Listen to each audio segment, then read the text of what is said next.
Bom dia, comunidade ICL.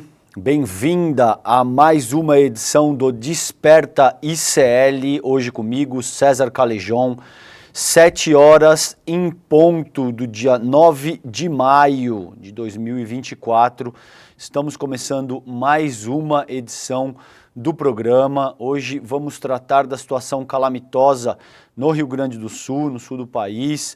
Vamos dar uma olhada também para a questão de Gaza e vamos ver um pouquinho da polêmica que vem envolvendo aí influenciadores, notícias falsas e coisas que aconteceram entre ontem e hoje, tá bom? Muito bom dia para você que me assiste nas redes do Eduardo Moreira, nas redes do ICL e nos canais e rádios afiliadas, tá bom? Bom dia para você que está acordando na cama nesse momento, para você que está no seu carro, me ouvindo na rádio, indo para o seu trabalho, que está me assistindo no YouTube. Vamos, que o dia está começando e a gente tem muita coisa para trabalhar, tá bom? Gente, eu começo hoje com vocês pelo site do iclnoticias.com.br. Aliás, vocês já sabem, o iclnoticias.com.br, sob o comando do queridíssimo Chico Alves, é o principal portal hoje de comunicação do país em termos de eficácia. Tá? Porque muitas vezes o iclnoticias.com.br dá uma notícia que os outros veículos digitais só vão noticiar dali a 3, 4 dias, às vezes uma semana, tá? Então, o time sob o comando ali do Chico Alves, além de ser extremamente competente e capaz, muitas vezes antecipa o que você vai ver em outros lugares em até uma semana. Então já sabe. Quer estar bem informado e saber das coisas em primeira mão? Acesse iclnoticias.com.br, tá bom? Eu vou começar com isso aqui, ó. Desemprego de jovens negras é 3 vezes superior ao dos homens brancos. Pesquisa da Ação Educativa usou dados da Pesquisa Nacional por Amostra de Domicílios Contínua. Essa notícia foi publicada no site do ICL hoje às 5 horas da manhã. Tá? É da Agência Brasil, do colega Lucas Pordeus Lyon. Em 2023, as jovens negras de 18 a 29 anos tiveram uma taxa de desemprego 3 vezes maior que a dos homens brancos no Brasil. Quando empregada, a juventude feminina negra tem uma renda 47% menor que a da média nacional e quase 3 vezes menor que a dos homens brancos. Além disso, negras de 14 a 29 anos dedicam quase o dobro de horas aos afazeres domésticos quando comparado à média dos homens negros e brancos. A comparação foi realizada pela organização Ação Educativa, a partir dos dados da Pesquisa Nacional por Amostras de Domicílios Contínua, o PNAD, de 2023 e publicada no relatório Mude com Elas, divulgado ontem, na quarta-feira, dia 8, tá?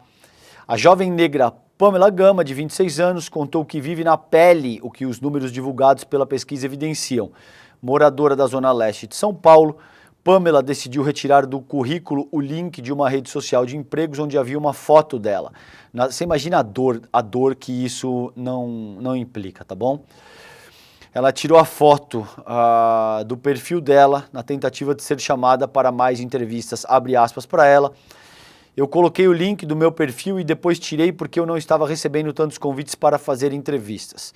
Então eu pensei, se não era melhor eu tirar, sabe?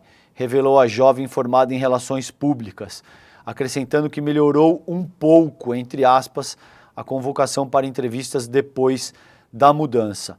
Pamela trabalha desde os 19 anos e hoje atua em uma empresa na área de comunicação. De acordo com o projeto Mude com Elas, enquanto as jovens mulheres negras registraram em 2023 uma taxa de desemprego de 18,3%. Os homens brancos tiveram uma taxa de 5,1%. O desemprego geral do país terminou no ano passado, em 2023, em 7,4%. Já o salário médio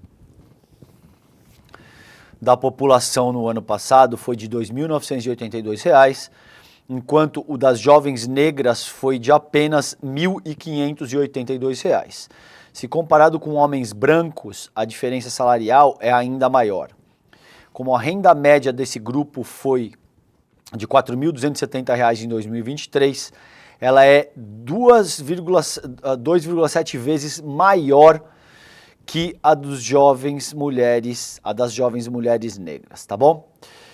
Tá aí, a pesquisa da Ação Educativa com dados da Pesquisa Nacional por Amostra de Domicílios Contínua é um tapa na cara daquele seu coleguinha ou daquele seu tio bolsonarista, muitas vezes, a maioria das vezes, que diz que esse tipo de coisa é mimimi, tá bom?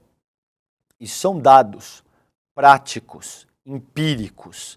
O desemprego das mulheres negras é 3 vezes maior do que o dos homens brancos. Tá? Você pode salientar esse dado para aquele teu tio, para aquele teu familiar, para aquele teu amigo bolsonarista que fala de vitimismo, que fala de mimimi, tá bom?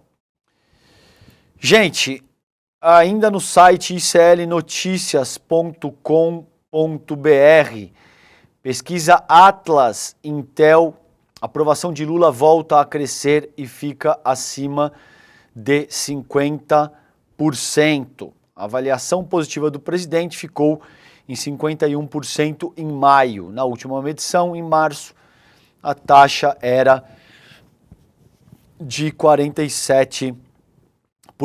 Pesquisa Atlas Intel, divulgada na última terça-feira, dia 7, apontou que o presidente Lula recuperou a aprovação e registrou avaliação positiva de 51% em maio. Na última medição, em março, a taxa era de 47%.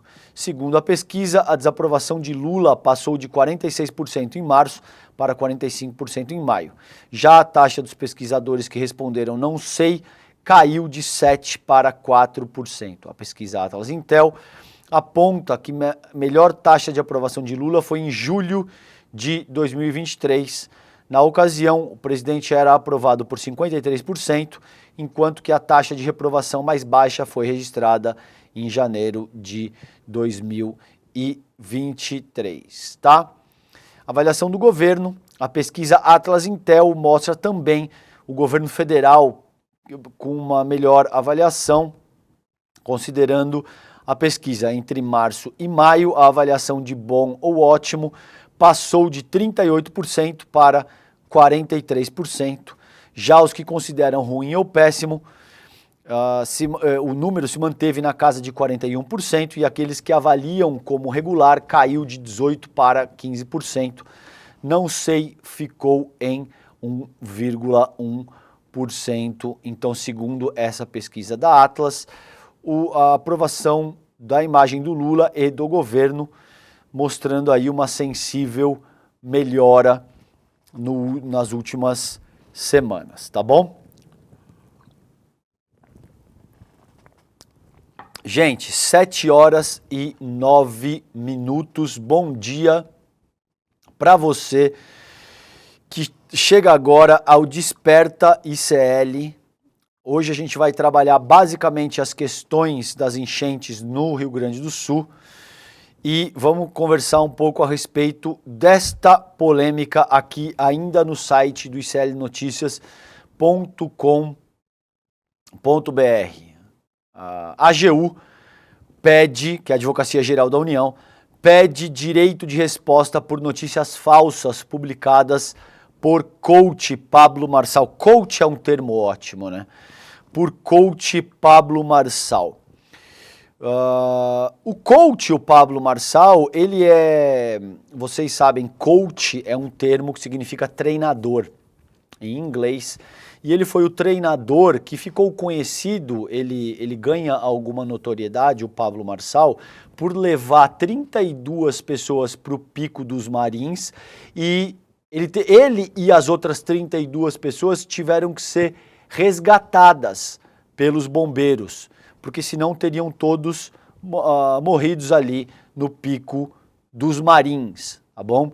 O Pablo Marçal, depois de ser resgatado pelos bombeiros, ou seja, depois que os bombeiros lhe salvaram a vida, o Pablo Marçal achou que seria de bom tom, em vez de agradecer os bombeiros, ele insultou os bombeiros que salvaram a sua própria vida.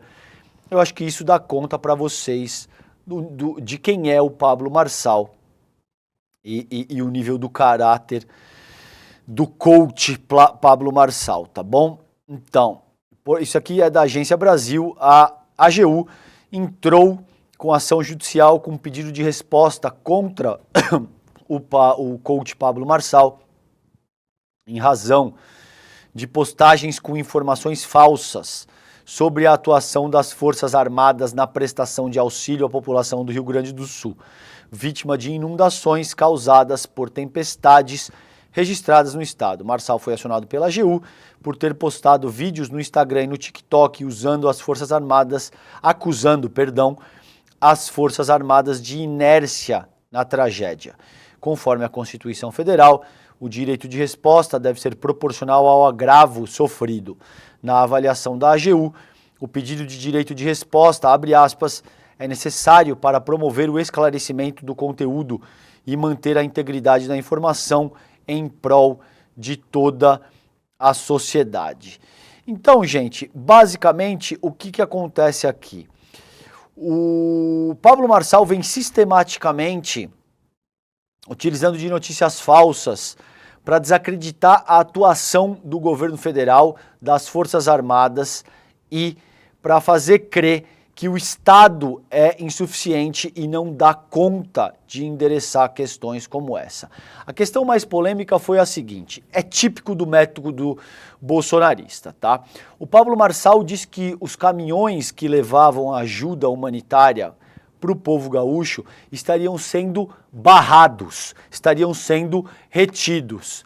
O SBT veio e endossou a notícia falsa do Pablo Marçal, fazendo uma reportagem que mostrava a fiscalização dos caminhões. Por que isso acontece? Porque numa ocasião como essa, você pode ter todo tipo de facção criminosa, de contrabandistas, se aproveitando da situação para traficar drogas, armas, etc. O que aconteceu aí, a gente teve uma entrevista ontem no N2 do Paulo Pimenta, explicou isso muito bem aqui para nossa querida Gabi Varela. Tava a Gabi Varela, a Elo Vilela, o Chico Sá e o Rodrigo Viana na bancada, tá bom? O Paulo Pimenta explicou isso com uma clareza incrível. 6 caminhões foram multados pela ANTT porque o sistema de pesagem multa o caminhão que passar com a carga acima do peso de forma automática, tá bom?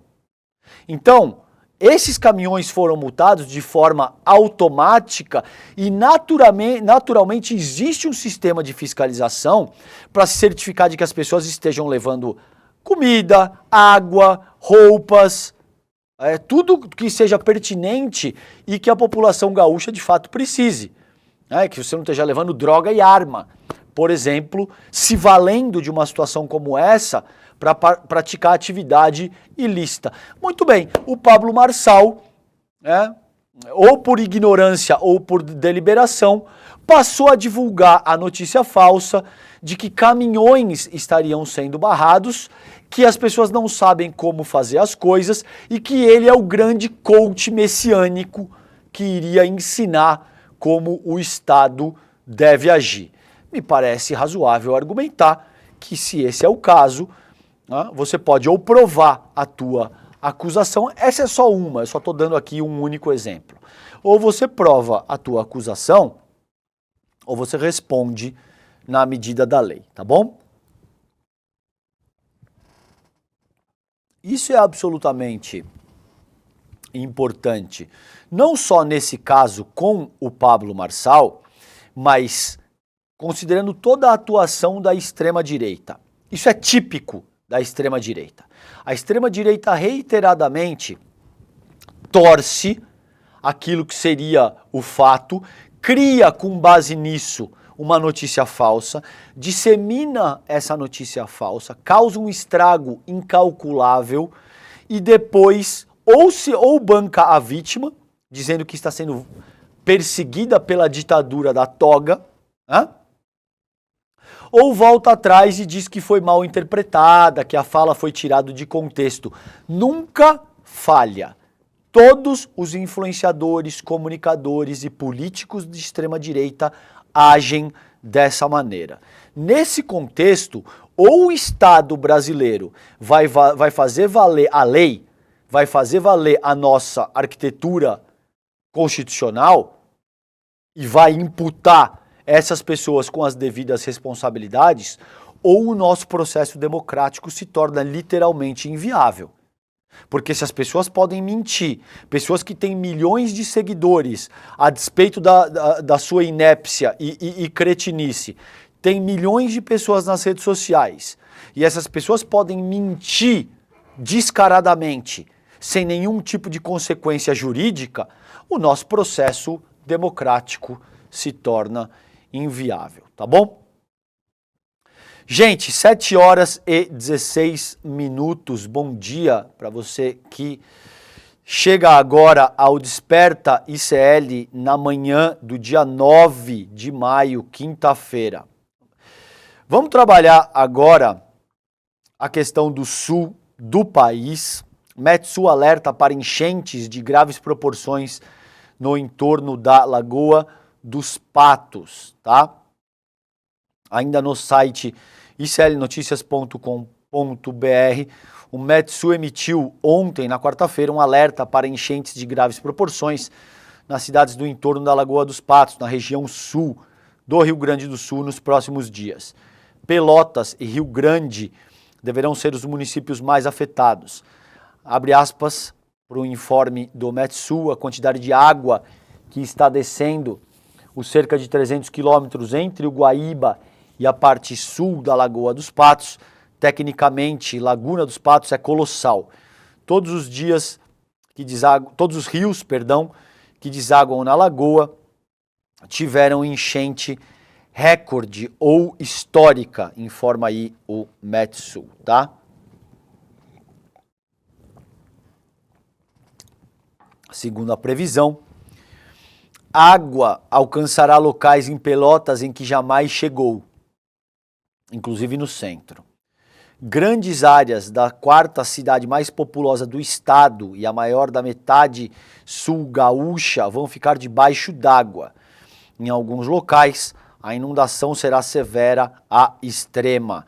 Então, por favor, autoridades de Pelotas e população civil de Pelotas que me escuta nesse momento, tomem as devidas precauções, ajam preemptivamente, não esperem o meu apelo para as comunidades e para os gestores dessas localidades que eu acabei de salientar.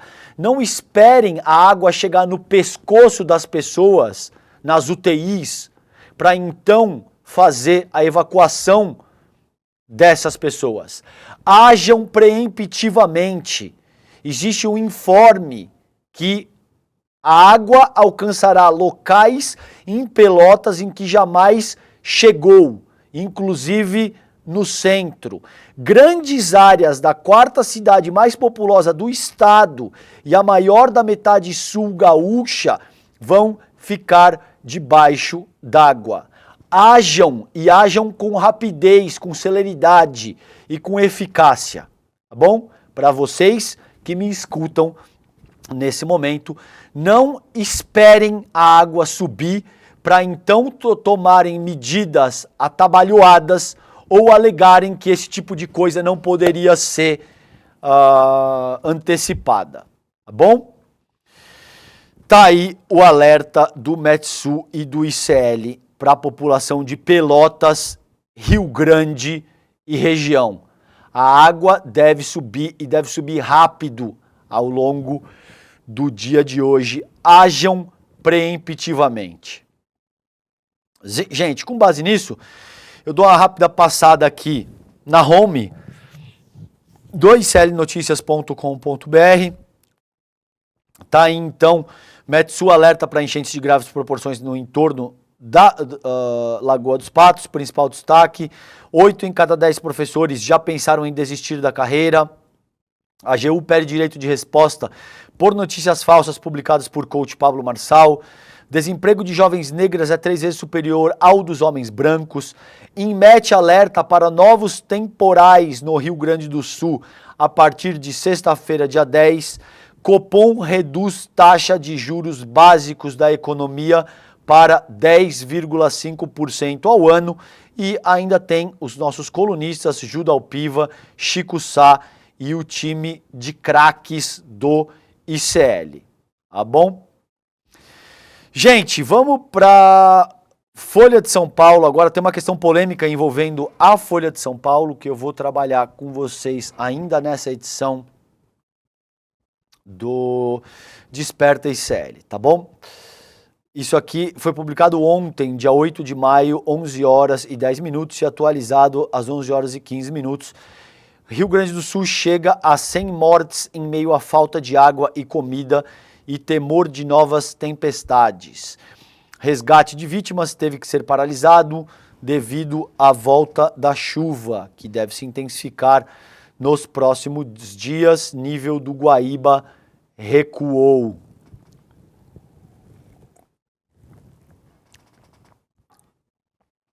No mesmo dia em que o nível do Lago Guaíba baixou para o menor patamar dos últimos dias, o Rio Grande do Sul chegou na quarta-feira, ontem, a marca de 100 pessoas mortas em decorrência das chuvas que atingem o estado. A data foi marcada também pelo temor de novas tempestades nos próximos dias e de uma onda de frio prevista para começar hoje, quinta-feira. Em meio ao caos causado pelas inundações, o desabastecimento segue cada vez mais presente na rotina dos moradores das áreas afetadas, com relatos de falta de comida e de água se multiplicando tanto no interior quanto na região de Porto Alegre. Vizinha da capital, Canoas é um dos locais nas quais a população já não tem comida suficiente. A nossa querida Heloísa Vilela está lá em Canoas. Ela entrou ontem ao vivo no ICL Notícias primeira edição de Canoas e deve entrar hoje novamente para relatar como está a situação na cidade de Canoas. Com metade de seu território tomado pela água, o município tem filas com até 1.000 pessoas em busca de mantimentos que estão sendo distribuídos pela prefeitura, mas não há o suficiente para todos, tá? Temos agora cerca de 600 pessoas esperando a comida para apenas 100. Precisamos de muitas doações. Doações, gente, para você que me escuta nesse momento, no teu carro, tá levantando agora na cama, onde quer que você esteja, pense em doar para as vítimas das enchentes no sul do país. Eu peço, enquanto comunicador, encarecidamente, no fim do programa aqui, a gente vai mostrar um apelo do Chico Buarque e a vaquinha que o Apoie-se, que as cozinhas solidárias organizaram, dos meus amigos do MTST, organizaram no sentido de reunir recursos. A gente já passou aí de 2 milhões de reais, tá bom? Uma iniciativa que vem sendo apoiada pelo ICL.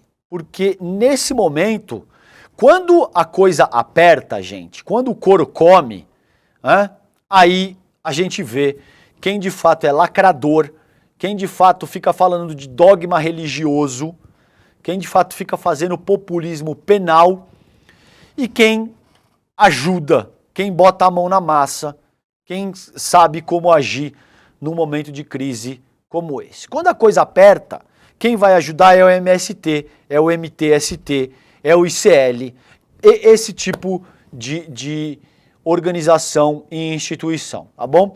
Aonde que está a extrema-direita, Deus, Pátria e Família? Nos Estados Unidos, lacrando por likes e holofotes, tá bom? Então essa é a situação. Até esse momento, sem mortes confirmadas, infelizmente esse número deve subir exponencialmente conforme os dias avancem, a água baixe, a situação não é fácil, as pessoas estão precisando de todo tipo de doação, tá bom? E, além disso, vem uma frente fria aí, que deve, por um lado, deve quebrar o bloqueio atmosférico na próxima semana, né? Essa é a notícia da Júlia Carvalho no G1, com mínimas que ficam abaixo de 10 graus nessa quinta-feira. Isso deve fazer com que as chuvas, pelo menos, parem ao longo das próximas semanas, mas o estado ainda deve voltar a ser atingido por chuvas fortes nesse fim de semana. O solo já está encharcado, a situação já é complicadíssima, então não deve ser fácil, tá bom? Diz esse texto do G1, da Júlia Carvalho, colega Júlia Carvalho, uma sequência de frentes frias que devem avançar pelo sul do Brasil nos próximos dias surge como esperança para quebrar o bloqueio atmosférico que atua no país desde o dia 22 de abril.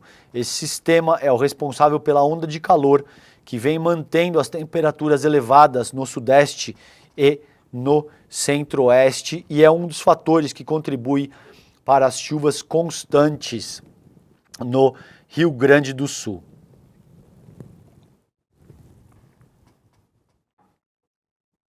Hoje, quinta-feira, o ar frio polar que veio com a frente fria vai baixar as temperaturas no Rio Grande do Sul.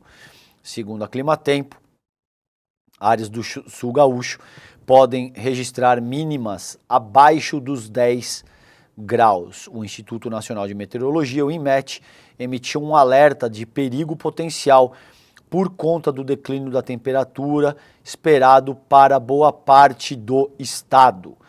Nas regiões sob o aviso meteorológico, os termômetros podem registrar queda de até 5 graus Celsius, tá? Alerta para chuvas nos próximos dias. De novo, tá? Para que as municipalidades e os seus respectivos prefeitos e gestores não possam alegar que eles não sabiam. Com o avanço da frente fria, a chuva deve se concentrar na faixa norte do estado nesta quinta-feira, hoje, na divisão com Santa Catarina. A previsão é de tempo frio e seco no sul do Rio Grande do Sul. O avanço desta nova frente fria é consequência de um ciclone extratropical formado próximo à costa da Argentina, tá bom? Então, previsão do volume de chuva acumulado entre 10 e 13 de maio é grande, em várias áreas pode chegar a 350 milímetros. Então, infelizmente tem esta previsão também. Gente, outra notícia que eu quero trazer para vocês aqui, de novo aqui da Folha de São Paulo, foi publicada ontem, dia 8, 11 horas, tá bom? Leite mudou quase 500, o Eduardo Leite, governador do estado, mudou quase 500 normas ambientais em 2019. Especialistas criticam gestão. O governador do Rio Grande do Sul é apontado por ativistas como articulador do que chamam de desmonte. A Folha deu o outro lado. Gestão defende que alterações foram debatidas. Diz o texto do colega Jorge Abreu. O governador do Rio Grande do Sul, Eduardo Leite, alterou em torno de 480 normas do Código Ambiental do Estado em seu primeiro ano de mandato. Veja por que o senhor Leite não quer politizar a questão. Veja por que o senhor Eduardo Leite não quer debater o tema, né? Ele alterou em torno de 480 normas do Código Ambiental do Estado no primeiro ano do mandato dele, em 2019. A medida, sancionada em 2020, acompanhou o afrouxamento da política ambiental brasileira incentivada à época pelo então ministro Ricardo Salles, aquele do passar a boiada. Vocês seguramente sabem quem é o Ricardo Salles, do Ministério do Meio Ambiente no governo Bolsonaro. Agora, em meio às enchentes no estado, ambientalistas criticam a gestão do Eduardo Leite e apontam o governador como articulador, junto à Assembleia Legislativa, do que chamam de desmonte das leis estaduais de proteção ambiental. Em nota, o governo do Rio Grande do Sul diz que a mudança do código teve como base discussões que envolveram sociedade e instituições, como a Fundação Estadual de Proteção Ambiental. O Poder Executivo, né, afirma ainda que as catástrofes climáticas são uma tendência mundial, com ocorrências mais frequentes e intensas, sendo assim, não atribuíveis à atualização da lei. Ou seja, para essa gente, nunca existe nenhuma correlação entre o aquecimento global e as mudanças climáticas e a condição severa do clima e a atuação humana. É por isso que eles dizem, não tem nada a ver, isso não faz o menor sentido, o planeta está mudando, isso aconteceria de qualquer forma, a despeito do que diz basicamente de forma unânime toda a comunidade científica internacional que estudou o tema. E aí vem uma figura, por exemplo, como o Jair Bolsonaro, que nunca estudou absolutamente nada correlato ao tema, e diz que ele sabe mais, que isso não faz o menor sentido, que pode desmatar mesmo, pode acabar com a Amazônia e deixar tudo ali organizado para criar gado e plantar soja, que vai dar super certo sim, viu? Confia, não tem o menor problema. O diretor científico e técnico da Agapan, Associação Gaúcha de Proteção ao Ambiente Natural, Francisco Milanês, nega que a sociedade civil e entidades ambientalistas tenham participado da construção do novo código. Biólogo e pós-graduado em análise de impacto ambiental, ele afirma que as mudanças foram tomadas de forma unilateral, encabeçadas pelo senhor governador Eduardo Leite, que agora aparece passeando de helicóptero aí, com o coletezinho da Defesa Civil, tá bom? Então, Milanês conta que o antigo Código Ambiental levou quase 10 anos para ser elaborado e a primeira tentativa de mudança, a pedido de Leite, era em regime de urgência, mas foi impedida pela Justiça. O processo, então, ocorreu 75 dias depois, com a aprovação da Assembleia Legislativa. A legislação original foi construída, segundo ele, em conjunto com as federações das indústrias e da agricultura, entidades ambientais e sociedade civil. Abre aspas para o senhor Milanês. O atual governador destruiu esse código ambiental. Nós pedimos debate com a sociedade, mas ele fugiu. Leite tem maioria na Assembleia Legislativa. O código era a maior obra-prima do consenso de um Estado, critica o biólogo. No outro ano, em 2021, ele mudou a primeira lei de agrotóxicos do hemisfério sul do planeta, aprovada no começo dos anos 80. O Eduardo Leite, tirou o item mais importante dessa lei, que era o seguinte: nenhum agrotóxico pode ser licenciado no Rio Grande do Sul se não for licenciado no país de origem. O Eduardo Leite retirou essa lei. Milanês critica também a sanção do governador neste ano da lei que flexibiliza a construção de barragens e outros reservatórios de água dentro de áreas de proteção permanente. De acordo com o ambientalista, essa medida é preocupante por poder afetar o fluxo natural da água, o que pode gerar cheias de rios e chuvas mais concentradas. Abre aspas. O Rio Grande do Sul foi pioneiro na legislação ambiental e na própria luta em prol do meio ambiente no Brasil. E agora está fazendo o pior papel possível.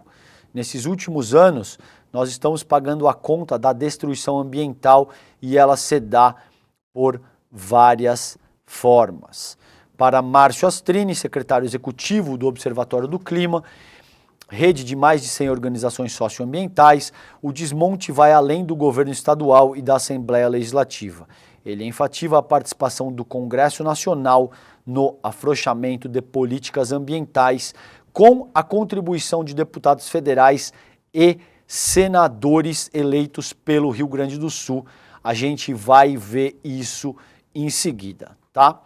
Então tá aí.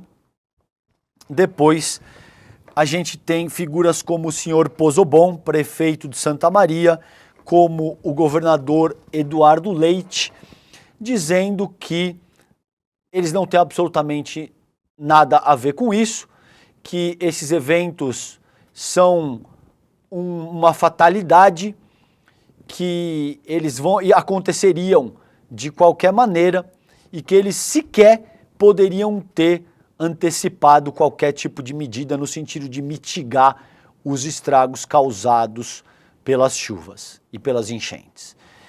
O Sebastião Melo, em Porto Alegre, eu tenho amigos, eu venho conversando diariamente com amigos que estão em Porto Alegre, não tinha nem cancelado as aulas das crianças até essa última quarta-feira. Nem cancelado as aulas das crianças. Ou seja, é um nível de despreparo e de inépcia que é inacreditável. A Prefeitura de Porto Alegre não conseguiu, prestem atenção nisso que eu vou dizer, determinar qual o número de telefone era de qual abrigo que estavam recebendo as pessoas em situação de vulnerabilidade. Algo, honestamente, que se você der por uma criança de 10 anos, você que me escuta agora, se você pegar o teu filho ou a tua filha de 10 anos e disser, papai vai te dar essa tarefa e você precisa ligar e entender com quem você está falando e qual abrigo, em qual região esse abrigo está. E você tem 2 horas para fazer isso, para ligar para 4 números e esclarecer a população considerando esse número é desse abrigo, tá bom? O teu filho ou a tua filha de 10 anos faz isso assim, mas em 15 minutos. Ainda sobra 1 hora e 45 minutos para ele ficar assistindo desenho na televisão, tá bom? A Prefeitura de Porto Alegre não conseguiu fazer isso, ok? Gente, vamos lá para o Congresso em Foco.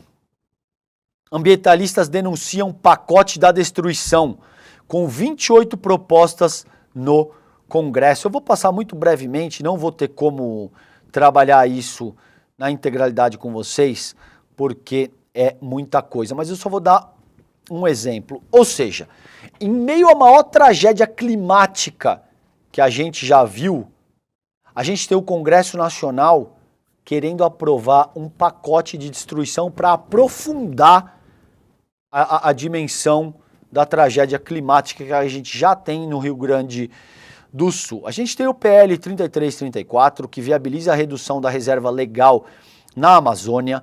A gente tem o PL 2374, anistia para desmatadores. Prestem atenção. A gente tem os PLs 1282 e 2168, obras de irrigação em áreas de preservação permanente. A gente tem o PL 686, que suprime o controle sobre a vegetação secundária em área de uso alternativo do solo. O PL 2159, Lei Geral do Licenciamento Ambiental. PL 4994, que é o PL da BR-319. PL 10273, que esvazia a taxa de controle e fiscalização ambiental e o poder do IBAMA. A gente tem o PL 6049, altera as regras do Fundo Amazônia. PL 2633 e PL 510, que flexibilizam as normas sobre regularização fundiária. PL 3915 altera o marco temporal para regularização fundiária de terras da União. PL 2550 amplia o uso da certidão de reconhecimento de ocupação. PL 5822 e 2623 admitem exploração mineral em unidades de conservação. PL 2001 e 717 e 5028 buscam inviabilizar a criação de unidades de conservação. PL 3087 reduz o Parque Nacional Montanhas do Tumucumaque. PEC 59 delega ao Congresso competências para demarcação de terras. PL 6050 flexibiliza o desenvolvimento de atividades econômicas nas terras indígenas. PLP 254 atribui à Marinha o licenciamento ambiental de empreendimentos náuticos. E, por fim, o PL 3587, que cria o Banco Nacional Forense de Perfis Auríferos. Tá bom? Aí, gente, acabou, né? Aí acabou. Se no meio da maior tragédia climática da história do sul do país e do Brasil, pelo menos no que diz respeito à extensão das áreas atingidas, do nível de complexidade que essa tragédia requer do poder público, é a maior tragédia da história do Brasil. A gente vai ter o Congresso Nacional votando o pacote da destruição do meio ambiente? Bom, aí acabou. E aí eu vou para o texto do colega José Roberto de Toledo, do UOL. Esse é um texto de opinião do Toledo, no UOL, que diz: PL de Bolsonaro e PP de Lira comandam o pacote da destruição. Esse texto foi publicado ontem aqui, com base em falas que foram feitas pelo Zé Roberto Toledo no análise da notícia do UOL, abre aspas para o Toledo. Metade dos projetos de lei do pacote de destruição do meio ambiente tem um autor ou relator do PL, que é o partido de Bolsonaro. É o partido que tem mais relatorias e autorias dentro desse pacote. Isso não é um acaso, é um projeto. Esses caras querem, de fato, ladrilhar a Amazônia. Eles não querem deixar uma árvore de pé. É um projeto. Eles querem realmente acabar com todo o sistema de proteção ambiental, diz o Toledo, Zé Roberto Toledo. Metade, aspas para ele de novo, metade dos projetos de lei do pacote de destruição do meio ambiente tem, perdão, eu já li essa aspas, eles não querem fazer isso sozinhos. Por quê? Em segundo lugar está o PP, do Arthur Lira. Tem 7 projetos e tem um autor ou relator do PP. Pelo menos 2 desses 25 projetos são para acabar com o financiamento do IBAMA, que é um dos principais órgãos de fiscalização ambiental.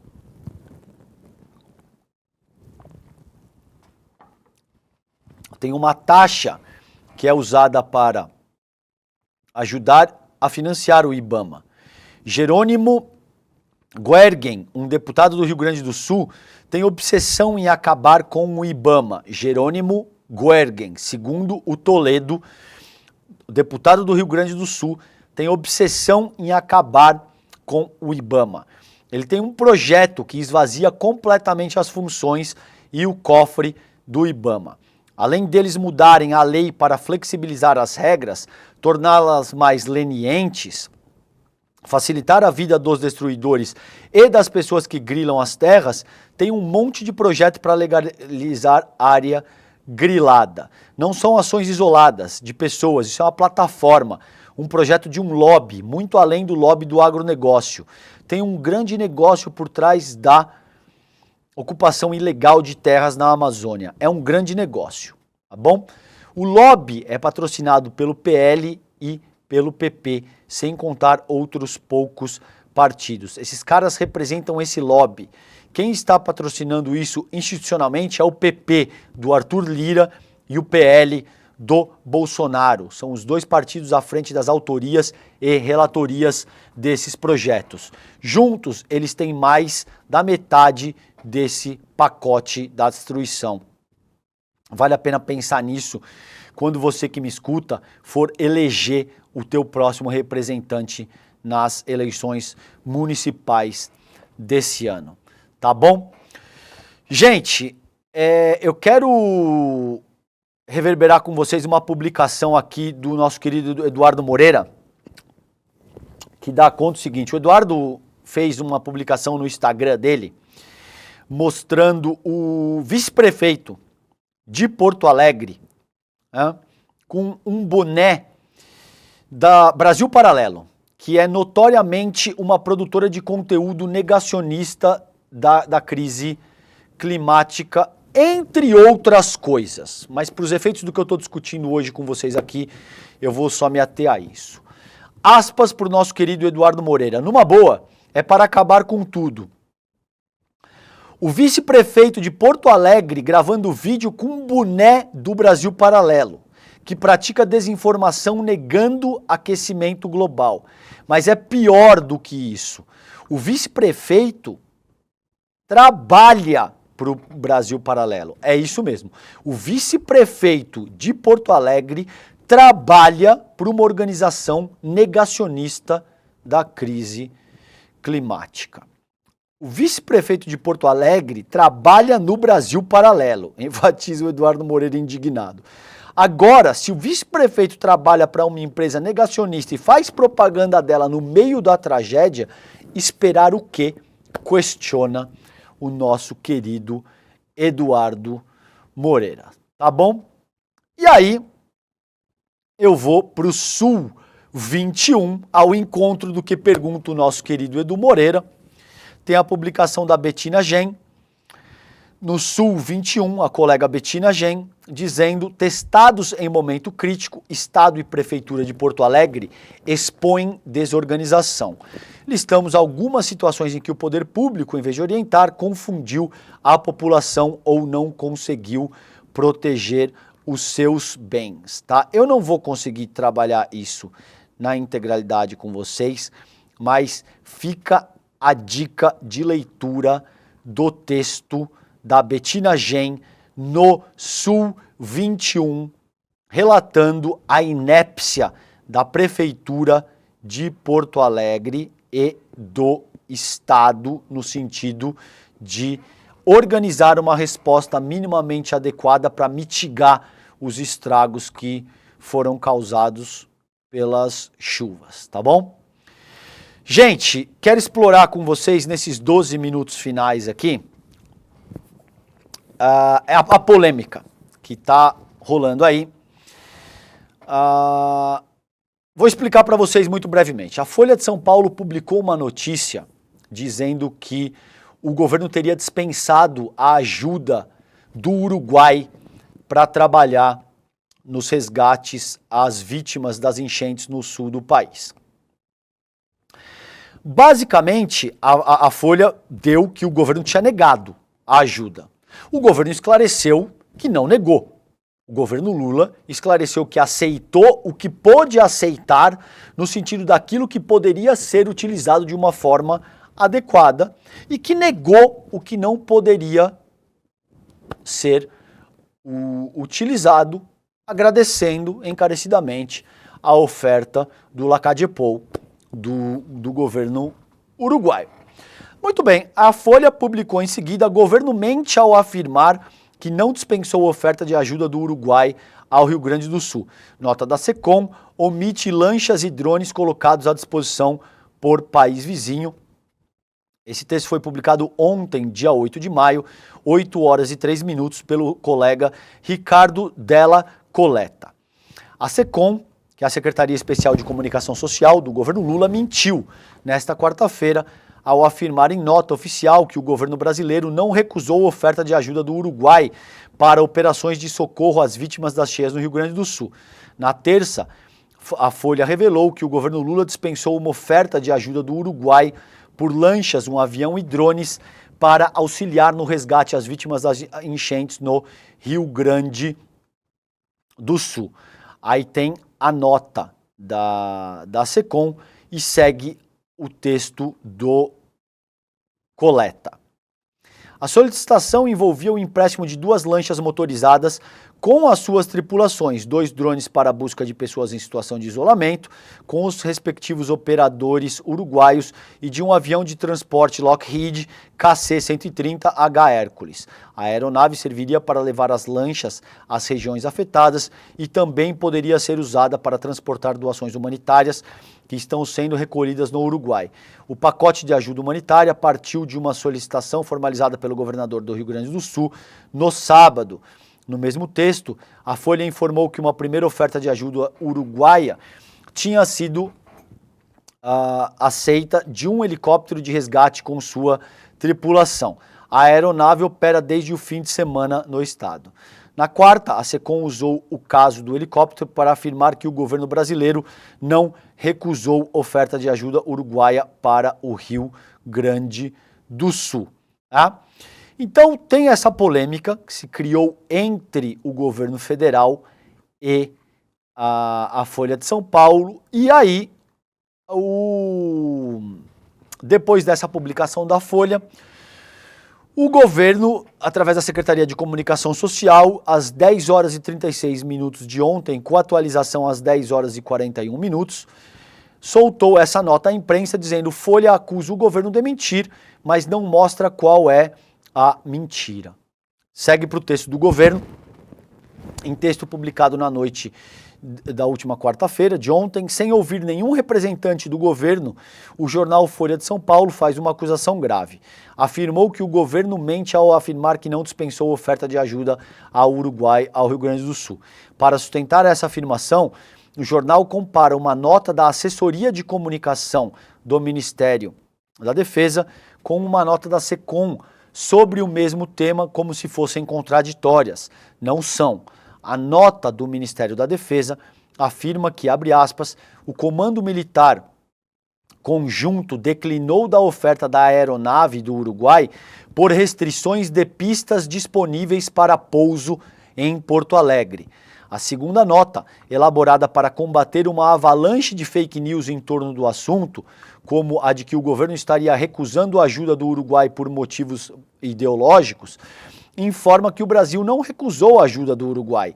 Cita um helicóptero cedido pelo país vizinho já em operação, mostra a imagem dessa aeronave gentilmente emprestada e explica que, no caso do avião, constatou-se inadequação do equipamento para o tipo de operação exigida no Rio Grande do Sul nesse momento. Qual é a mentira? Qual é a contradição? Questiona o texto do governo e afirma ser inexistente tanto a mentira quanto a contradição. Isso é o que diz o texto do governo federal, tá bom? O governo brasileiro não recusa auxílio do Uruguai. O Brasil recebeu do país vizinho, e é grato por isso, o empréstimo de um helicóptero, tripulação, manifestações de solidariedade, manutenção da oferta do avião e outros equipamentos em caso de necessidade. São todas ofertas muito bem-vindas.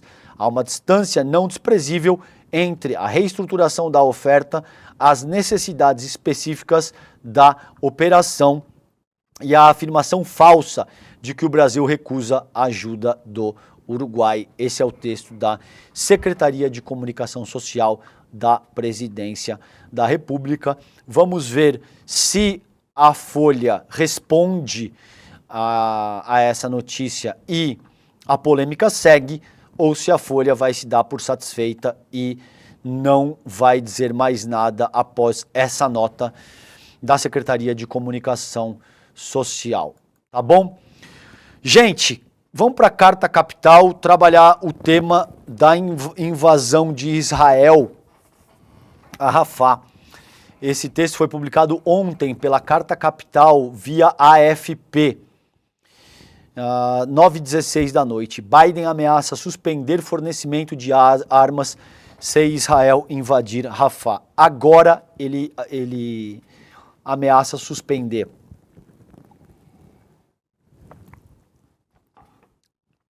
O fornecimento de armas. Depois de meses e meses e meses, quase 40 mil pessoas mortas, 2/3 mulheres e crianças, o senhor Biden ameaça suspender o fornecimento de armas se Israel invadir Rafah. O presidente Joe Biden alertou ontem, quarta-feira, dia 8, que deixará de fornecer a Israel projéteis de artilharia e outras armas se uma grande ofensiva for lançada contra a cidade palestina de Rafah, em um aviso sem precedentes de Washington. Abre aspas para o Biden. Se entrarem em Rafah, ainda não entraram em Rafah. Se entrarem em Rafah, não fornecerei as armas que têm sido utilizadas contra as cidades, disse Biden em entrevista à CNN. Não vamos fornecer as armas e projéteis de artilharia que têm sido utilizados na guerra de Israel contra o grupo islamista Hamas na faixa de Gaza, afirmou. Abre aspas por Biden ainda, houve civis mortos em Gaza como resultado dessas bombas. E isso está errado, respondeu quando perguntado pela rede sobre a suspensão na semana passada da entrega de um carregamento de bombas a Israel. Essa é a primeira vez que o democrata de 81 anos impõe publicamente condições ao apoio militar dos Estados Unidos a Israel, um aliado-chave no Oriente Médio. No entanto, ele assegurou que os Estados Unidos continuarão, abre aspas, garantindo que Israel esteja protegido pela cúpula de ferro, né? O que chama Iron Dome, é um domo de ferro que é um sistema de escudo antiaéreo. Tá?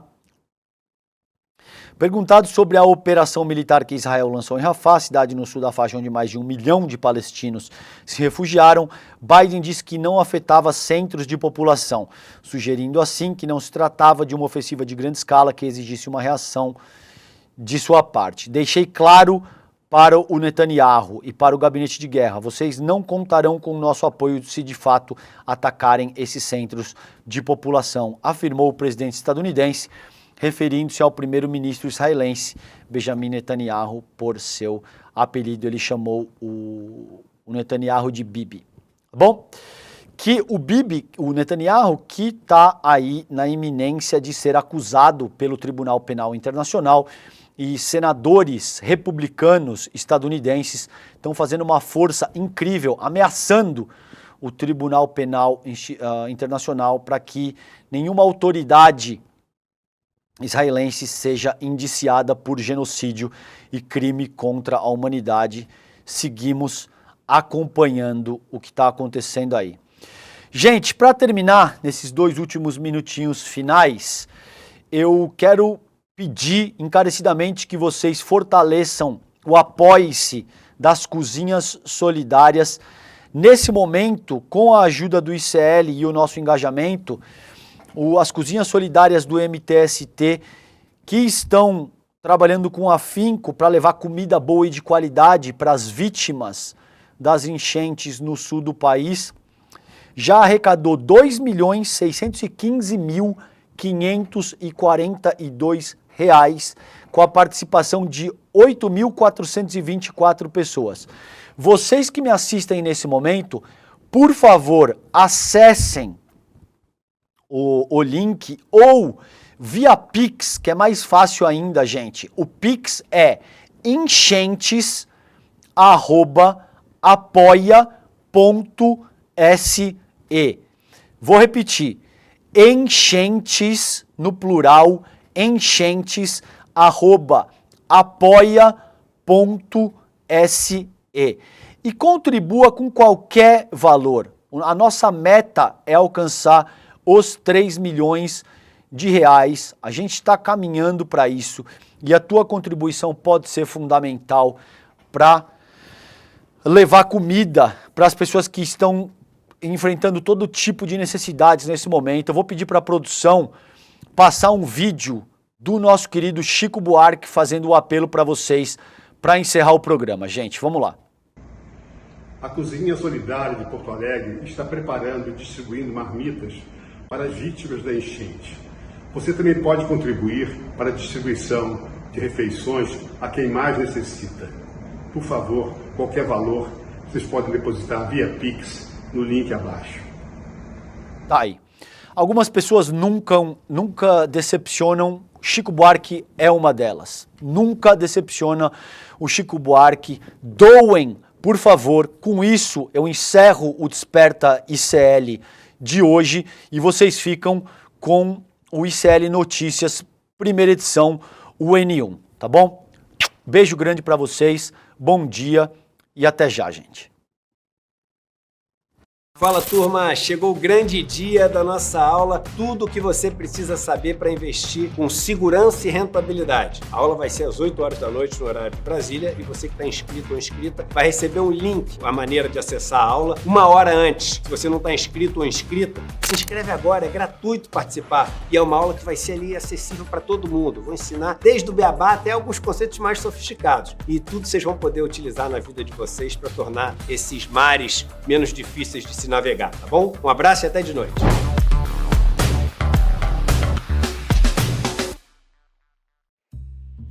Como é que a extrema-direita pode se aproveitar da emergência climática e de discursos falsos sobre o aquecimento global em meio, por exemplo, à tragédia que a gente está vivendo agora no Rio Grande do Sul? Eu conversei com a pesquisadora da plataforma Cipó e também doutora em ciência política, a Marília Kloss, que vai explicar para a gente o funcionamento de uma verdadeira rede de fake news e como isso pode alarmar a população local. É hoje, a partir das 10h30 da manhã, depois do ICL Notícias, primeira edição. Te espero lá.